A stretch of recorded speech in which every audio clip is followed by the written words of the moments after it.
MotoGP hapus satu aturan yang dulu bikin Valentino Rossi semangat jadi pembalap motor. MotoGP mengumumkan 5 poin perubahan yang mencangkup regulasi olahraga dan regulasi teknis. Salah satunya mengundang kontroversi karena sejarah dan dampaknya. Ketika negosiasi kontrak baru dengan pabrikan belum rampung, MotoGP melalui Komisi Grand Prix mengeluarkan sejumlah aturan baru pada Kamis tanggal 30 April tahun 2026. Salah satu aturan yang menuai sorotan adalah penghapusan jatah wildcard bagi semua pabrikan mulai musim 2027 mendatang.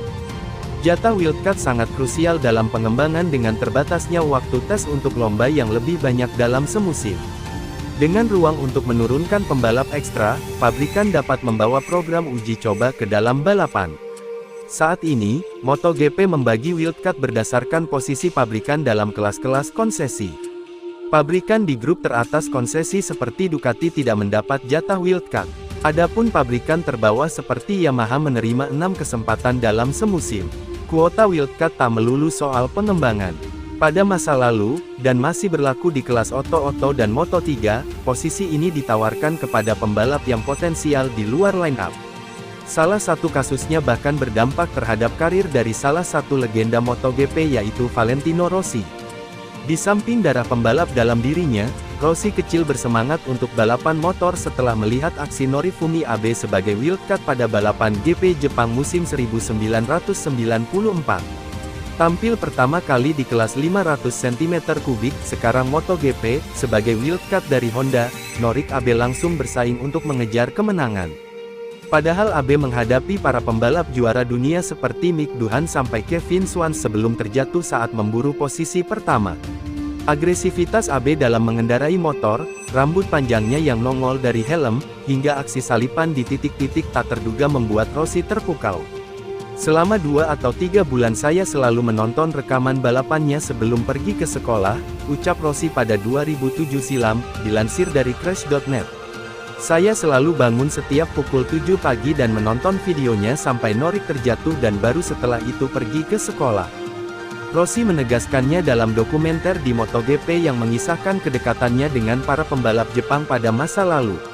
Abe adalah pahlawan saya. Balapan di Suzuka 1994 tidak terlupakan dan memberi saya hasrat dan motivasi ekstra untuk menjadi pembalap motor, katanya.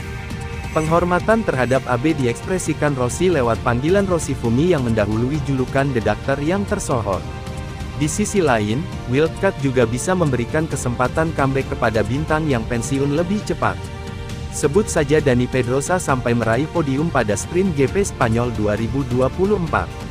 Sementara itu, penghapusan jatah wildcard ini masih memerlukan persetujuan dari para pabrikan yang berlomba yakni Ducati, KTM, Honda, Yamaha, dan Aprilia. Mengutip dari Derace, KTM menjadi salah satu yang tidak sepakat. Maklum saja, musim depan pabrikan mereka terancam sendirian karena tim satelitnya, Tech3, merapat ke Honda. Menariknya, penghapusan wildcard terjadi setelah muncul kabar bahwa MotoGP mendorong setiap tim agar memiliki pembalap cadangan, ala-ala Formula 1. Sementara mengenai jatah wildcard musim ini, para pabrikan tetap mendapatkan haknya walau dengan catatan dilarang tampil dengan motor spesifikasi tahun depan. Tahun depan MotoGP akan beralih ke motor Purwarupa bermesin 850 cm3, kubikasinya turun dari 1000 cm3 yang menjadi pakem saat ini. Perubahan lainnya yang segera diberlakukan mencangkup aturan prosedur start tertunda di kelas MotoGP, monitor detak jantung yang diperbolehkan di kelas Oto dan kelas Moto3. Komisi Grand Prix juga mengumumkan dipertahankannya sistem monitor tekanan ban di kelas MotoGP untuk musim 2027.